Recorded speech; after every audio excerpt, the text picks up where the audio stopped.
The Bluff Point Stoneworks, Stoneworks, Stoneworks, Stoneworks, Stoneworks, Stoneworks, Stoneworks, Stoneworks, Stoneworks, Stoneworks, Stoneworks, Stoneworks, Stoneworks, Stoneworks, Stoneworks, Stoneworks, Stoneworks, Stoneworks. The Bluff Point Stoneworks are a prehistoric structure located in the town of Jerusalem, New York, at the crux of Keuka Lake in the Finger Lakes region of western New York State. Though they were studied many times throughout the 20th century, the structure has been mostly destroyed, and it is still uncertain who built the structure.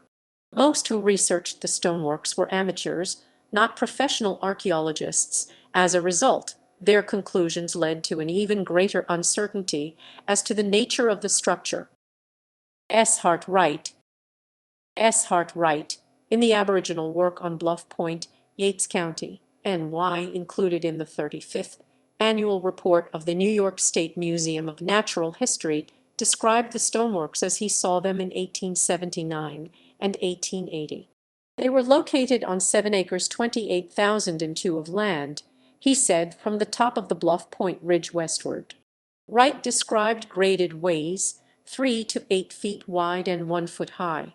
He went on to state that the rectilineal divisions are made with almost mathematical accuracy and indicate a skill we can hardly attribute to the red man. He later admitted that the structure may belong to the age of the mound builders. Summing up, Hart Wright stated that the stoneworks were one of the strangest structures in the state. I find none who built the stoneworks. A Democrat and Chronicle article on Sunday, 31 July 1966, written by Daniel C. Riker, was titled "Did Norse Explore Lakes Before Columbus?"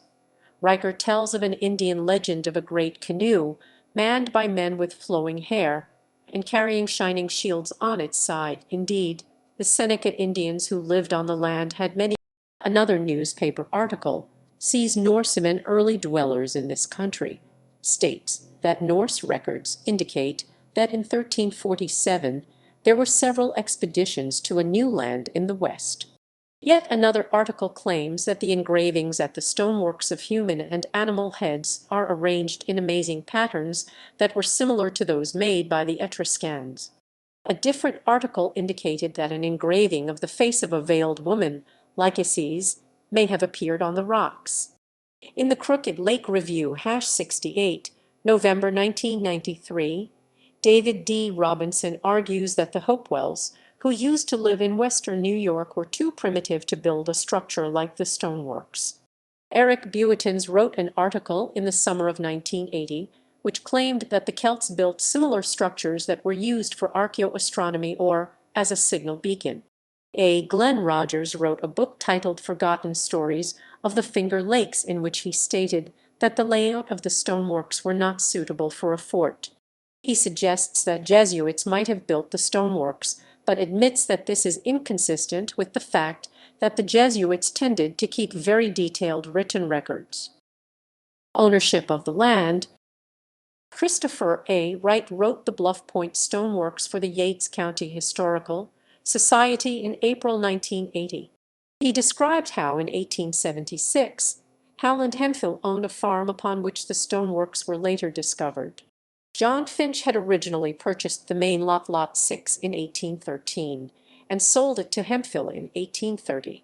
Hemphill removed many of the stones in order to build his own home, as well as the Wagena house at the end of the point. Though most of the structure had disappeared by 1980, Christopher Wright illustrated that some of the excavation pits from the 1940 dig by Gilbert Brewer are still visible from Skyline Drive in a thicket of deer brush and poplar. By 1985, the remnants of the stoneworks were obliterated by vineyards, drainage ditches, hayfields, farm work roads, and a pine plantation. David D. Robinson, The Crooked Lake Review, #68 Nov. 1993-17. The remnants of the stoneworks, some of which may exist underground, are David B. Kelley and Virginia Gibbs. Kelley, who held a Ph.D. in linguistics, teamed up with Gibbs the Yates County historian, to write Ancient Earth and Stone Ruins in Yates County, New York, published in Hamitsu, Japan on 9 April 1991. Though they described other stone ruins around the county in Jerusalem, Middlesex, Milo, and Italy, their main focus was on the stoneworks at Bluff Point.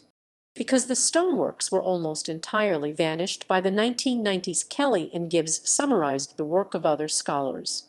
Quoting S. Hart Wright's 1879-80 work, they, too, described graded ways, bordered by large flat stones, edgeways leaning toward the center of the ways, compartments or rooms which varied in dimensions, rectilinear division of structure into units, some of which exceeded 500 feet 150 m in length, upright.